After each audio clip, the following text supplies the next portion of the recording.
No início, os trens tinham uma porta individual para cada passageiro. A primeira classe com bancos de couro e a segunda com assentos de madeira. Existia ainda a terceira classe, reservada a quem não tinha condições de pagar: os pés descalços. Com o tempo, gente da alta sociedade também escondia os sapatos para viajar de graça. E o condutor via: mas o senhor não pode entrar, o senhor é um homem de bem vestido, só tem... Não, mas eu estou descalço, eu estou cumprindo a lei. A terceira classe foi extinta, mas a malandragem atravessou séculos. A pessoa que chegava numa parada intermediária, via que você vinha fazendo conferência de passagem, descia e passava por período onde a gente já tinha passado. O trem chegou quando a escravatura estava de partida. E surgia o trabalho assalariado. Então eu pegava lenha aqui, para botar lá, para poder encher a fornalha. E o maquinista? Como é que você se tornou maquinista? Eu era novo ainda, o chefe me falou: ó, tô precisando de um maquinista. Então, essa aqui era a sua menina? Essa era uma das meninas que eu adorava. Em Petrópolis surgiram as primeiras vilas operárias e indústrias têxteis. O trem precisava de comunicação eficiente e trouxe o computador do século XIX. As mensagens tinham apenas código, o Morse. Assim era o telégrafo. A história desse meio de comunicação também deve reverência ao empresário do Império. Só o Barão de Mauá poderia construir 12 mil quilômetros de cabos submarinos para a comunicação com a Europa. E a roda do desenvolvimento girou como a cremalheira. Hoje é o concreto, por onde a ferrovia ainda resiste. Mas o passado é a referência na trajetória do trem. Se no Rio de Janeiro foi preciso vencer os obstáculos naturais, em São Paulo o desafio foi ainda maior.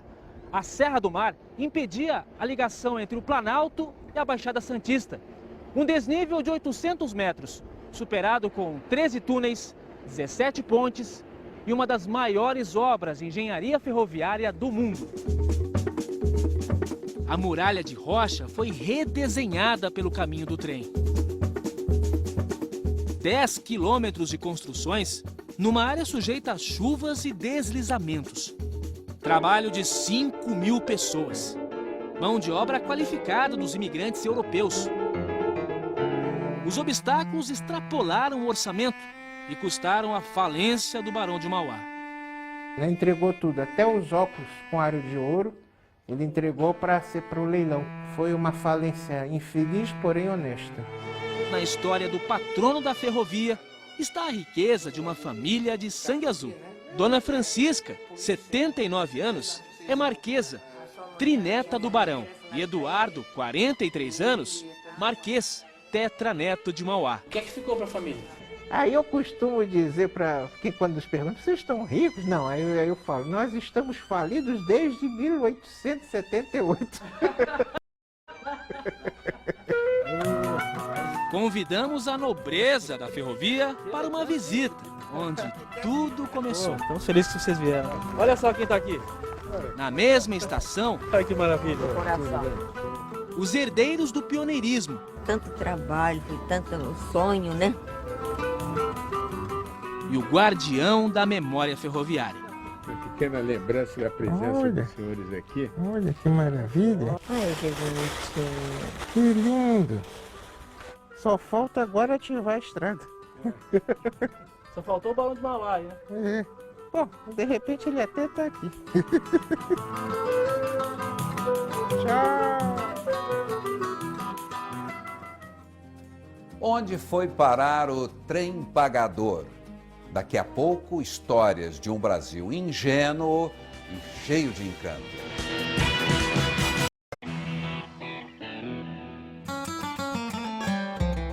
Uma obra de arte da ferrovia, esculpida pela arquitetura inglesa. A Estação da Luz é um monumento proporcional ao tamanho dessa história.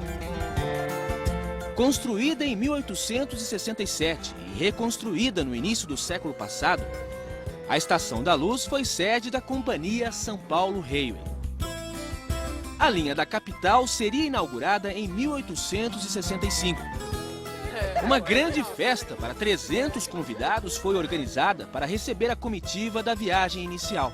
Mas o trem atrasou, e muito. Tombou na altura do rio Tamanduateí.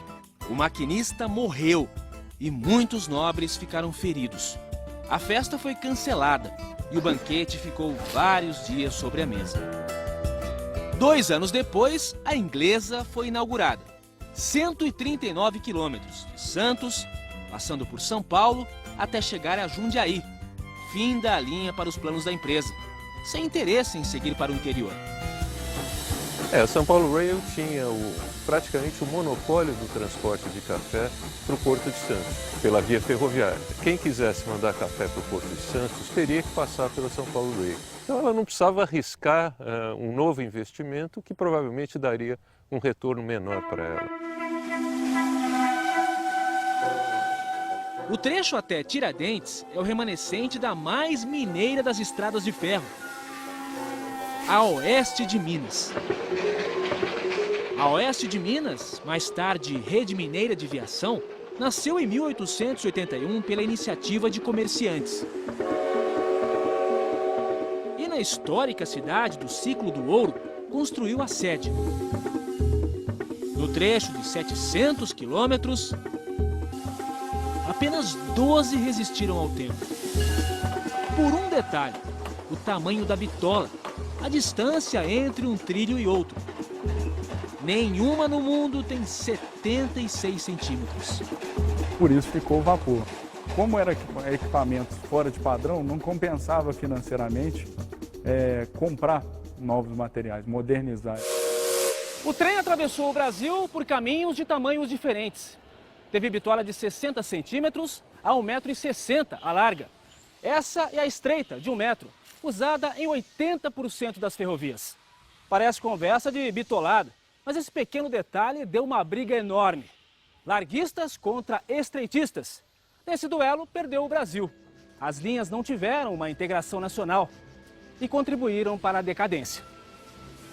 Foi ruim porque você tinha problemas no encontro de certas linhas, de certas ferrovias e operadoras para fazer a continuidade, onde você tinha que fazer a baldeação dos passageiros para o trem correspondente à bitola ou a baldeação da carga. Nessa época, corria pelos trilhos todo tipo de trem. Esse é o carro pagador. É o vagão que era utilizado para fazer o pagamento dos funcionários da ferrovia. Tinha banco? Não existia um banco nas pequenas cidades do interior de Minas Gerais. O trem de doido em Minas era um trem que circulava periodicamente pelas cidades do interior de Minas, recolhendo doentes mentais para levar para Barbacena, onde havia lá um centro de tratamento psiquiátrico, um hospício. E era uma coisa muito triste, porque o tratamento era muito cruel, quem ia não voltava. Desse daqui, todo mundo fugia. Era somente para a viagem de ida até o cemitério. O carro funerário, ele fazia um funeral sobre trilhos. Então era de costume que a família contratasse choradeiras profissionais, chamadas de carpideiras. Às margens da linha do trem, nasceram cidades e uma história contada com as sobras do tempo.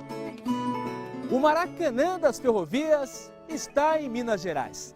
Também conhecida como Coliseu das Estradas de Ferro, a rotunda de Ribeirão Vermelho foi a maior do Brasil e comparada às gigantes do mundo, com 4.000 metros quadrados. Era a garagem e também a oficina das locomotivas. Trouxe progresso e mais tarde a decadência. Quando a rotunda funcionava, no início do século XX, a cidade tinha cerca de 10.000 habitantes. Hoje, pouco mais de 3.000. Ribeirão Vermelho é um exemplo de cidade nascida e transformada com a ferrovia. Mas, a partir da década de 50, virou cidade morta. Na Paulista Paranapiacaba, surgiu uma vila inglesa só para funcionários da ferrovia São Paulo Railway. Um pedaço de Londres, no Brasil. Na época da taipa de pilão, o Brasil conheceu o primeiro projeto de casas pré-fabricadas. Uma vila planejada, com quarteirões exatos, todas as casas ao meio do lote, jardins por todos os lados. Um lugar iluminado pelas linhas do trem. Telhados da França, tijolos da Inglaterra e madeira da Irlanda. As casas eram distribuídas por seções. Cada engenheiro tinha um número de casas para abrigar os seus ferroviários. E eles começavam sempre numa casa mais simples, né? Não importava o número de pessoas que essa família comportava. E aí, conforme iam fazendo carreira dentro da empresa, eles iam mudando de casa.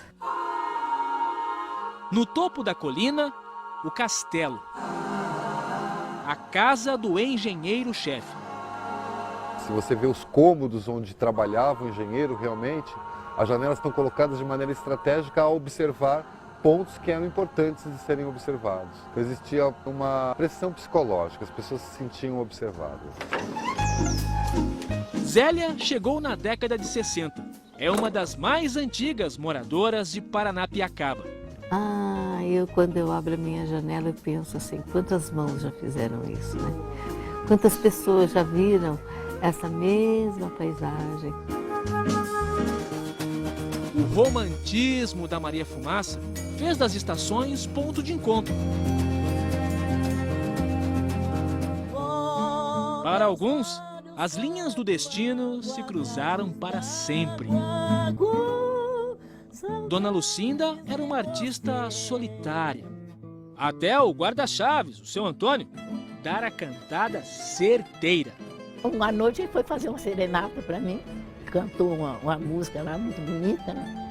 E na época nem podia abrir a janela, as pessoas não podiam abrir, nem a janela não podia abrir.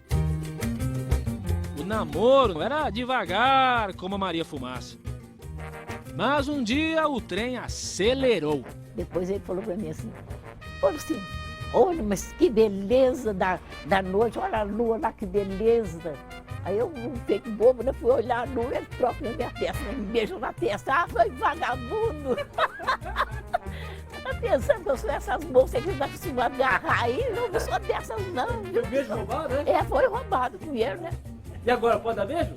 Beijo agora. Beijo. Agora pode? Pode. Ô, faz as vezes. Agora tá à vontade. Depois do beijo, veio o casamento. Vidas semeadas pela estrada de ferro. Um sentimento eterno, como a paixão pelo trem.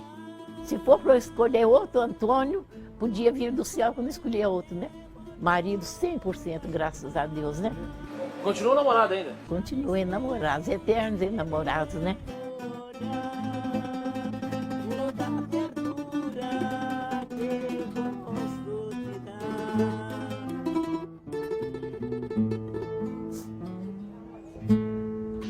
A sedução de uma viagem de trem no século XXI, no Brasil e na Europa. Veja a seguir.